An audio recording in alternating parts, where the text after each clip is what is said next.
Hello.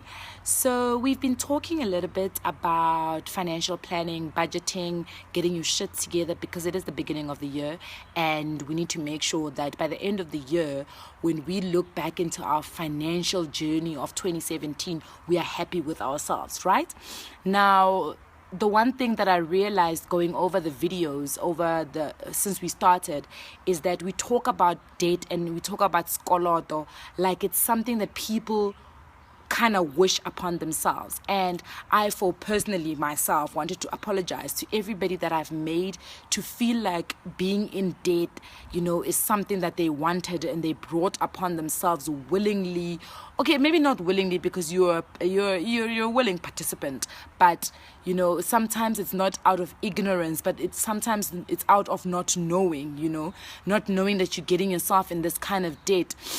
And the one thing that made me think is that, the funniest thing about debt is the fact that you are actually somebody's asset, basically. So if, let's say, you owe a company, if you owe like an F&B, you've got a loan with an F&B bank, when they look at their balance sheet, when they look at their finances, they put you and under their assets because you are an outstanding debt from them. So you are like money that you actually owe, the money that is coming in. And they know for a fact that every month you're going to be paying some sort of money for them to be able to, to classify you under an asset. And it actually breaks my heart to think that, you are owing somebody and you actually belong to somebody. You belong to your debtors. You belong to the creditors. So it's very, very crucial that we start to get to understand our financial life so that we understand how to get out of debt. And it breaks my heart to know that some of us, our net worth is in the negative. Ultimately, your net worth is your debts it's how much you're worth ultimately. So it will be your assets minus your debts, and then you'll get yourself your net worth. So if you want to know what your net worth is, go and actually write down all your assets. And remember that a car is not an asset unless your car is bringing you money, unless you're using your car for any business purposes. Look, you can argue that your car gets you to work, therefore it becomes an asset, but that's a story for another day. So you need to look at those assets that you've got that bring you money or can generate you some sort of income. So those income streams that we spoke about, this is what you need to be looking at and saying, okay, these are my assets, these are my fixed assets, which is your houses, your house, maybe you've got fixed assets in terms of investments that you've made. So those would become those things that you actually own that have monetary value. You then need to minus your debts, which is your monthly installments, any clothing accounts that you've got. Gym will also fall under that. Health, insurance, medical aid, all those things would fall under. And then you can kind of figure out what is your net income.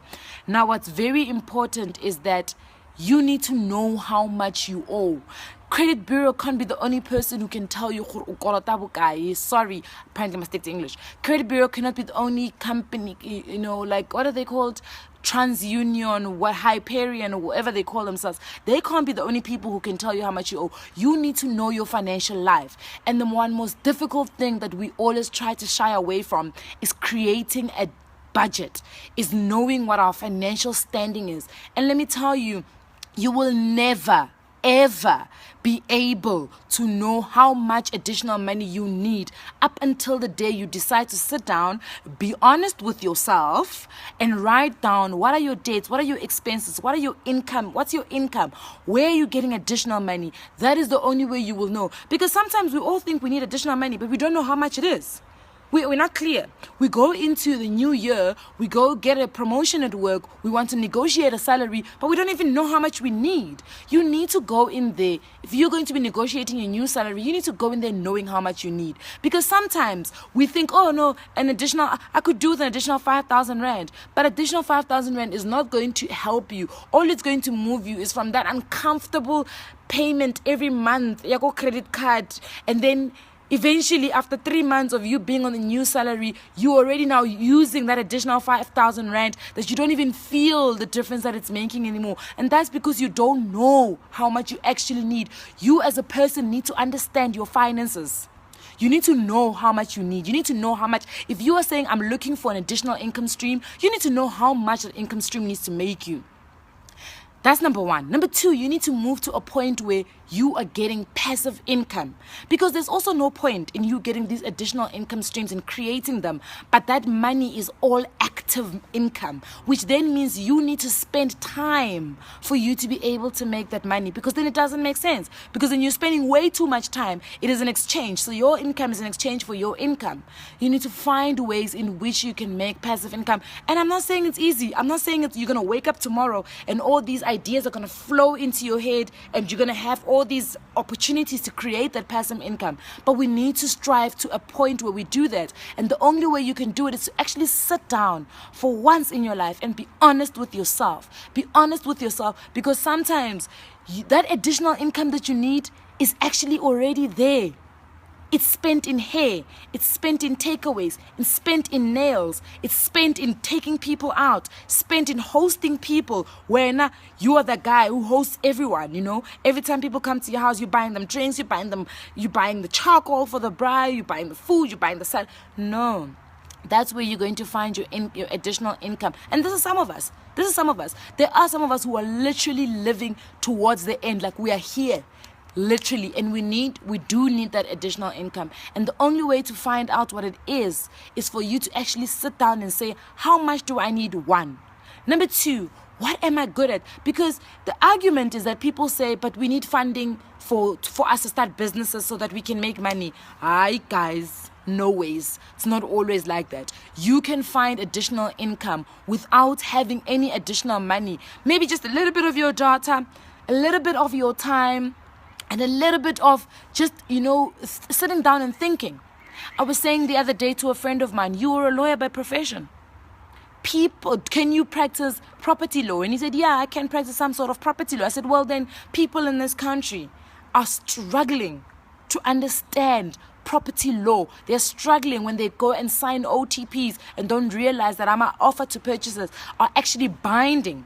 They force you to go and find the finances so that you can buy that house. People don't understand that. And you could be consulting. There are small businesses that can't afford lawyer fees, but they need some sort of legal, representation. And all they need is not even just legal representation. People just need somebody to look over their contracts. I mean, people are always getting into businesses these days, going into businesses with friends and not drawing up the right contracts, not drawing up the right legal documents. And then people are going into Stokvel, not drawing the right legal documents amongst each other. And then they end up fighting, sometime in the future when money needs to be split. So you can consult on that. Ask yourself, what are you good at? What is it that you can still spend time on? Assisting people for some sort of monetary amount. I mean, you don't have to pay. You don't have to charge them what you charge them at your normal law firms. You can put them on a retainer, a 3,000 Rand retainer, to say, guys, I will look at all your law stuff, all your legal stuff. Every month you pay me 3,000 Rand and I'll be available to help you at any point. You get 5 of those, you're making 15,000 Rand. 15,000 additional income. So guys, let's going into the new year, let's going into 2017, sit down, be honest with ourselves, know your finances, know exactly how much you need as an additional income. Go and look at how you are spending your money. Where are you spending your money? Maybe that's where your additional income is going to come from. You need to look at, I know personally, I need to relook. I mean, my helper comes in like 3 times a week. And I actually, to be honest, I don't need her to come in 3 times a week. But because it was easier for me to have a come in 3 times a week. But if I am going to look for additional income, that's where I'm going to start. I'm going to be like, oh, Sissy, I'm so sorry. I understand that you need help. You need the work. But Nami, I'm actually struggling. So I need to cut down on that. I need to cut down on takeaways. I need to cut down on my nails. Jeez, man.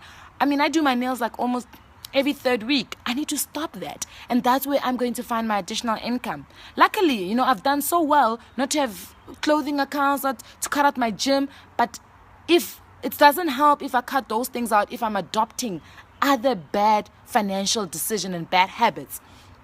So I need everybody to promise that they're going to look at their finances today and be honest with what you are paying for, how much money is coming into your account every month, how much money you are guaranteed every month, and how much money you are taking out of your account. Actually, as a matter of fact, here is an exercise. Go out there tomorrow. print out your statement. Maybe don't print out December, because we know in December you guys were reiki. Everybody was just here, thriving. So maybe print out October, November, or maybe September, October, November last year. Go through your statement line for line. See what are the important things. See where your debits are. See how much you're paying. See how much, where you can pay additional money. See where you can take away takeaways. Where you can take away hairstyles. We can take away frivolous spending. You know what I mean? There's really no point for you to work hard and then play so hard that you need to work even harder for you to make more money. But in case, I'm signing out. Mwah.